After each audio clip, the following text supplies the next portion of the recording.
Tässä on Niiko Naappu, Päijänteen luonnonperintösäätiön toiminnanjohtaja. Moi. Mä oon täällä Puulalla. Tää seuraamassa tämmöstä ennallistamisprojektia. Ja no siellä se tapahtuu as we speak. Marko,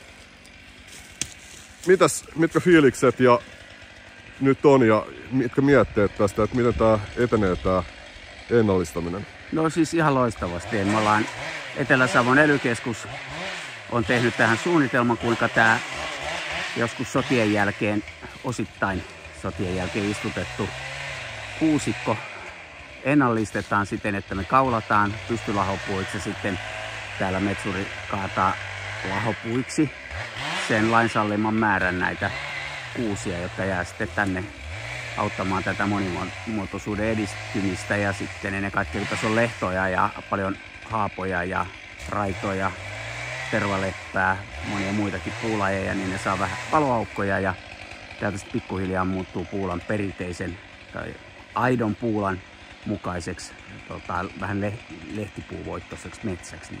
Mikä sen hienompaa, todella upeata. Tarkkaan jokainen puu merkitty, jotka kaadetaan ja sitten me viedään pois täältä valtavasti tällaista pienempää kuusikkoa, ettei ne havut jää happamoittamaan sitä maata.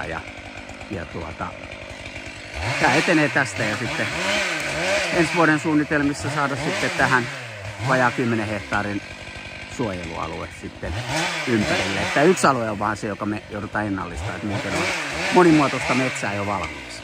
Hieno homma. Juuri näin. Ja me seurataan säätiön puolesta tätä tilannetta ja touhutaan yhdessä. Ja muista tulla seuraan meidän hommia ja auttaa meitä. Pelastetaanpuula.fi. Me jatketaan hommia täällä. Moi!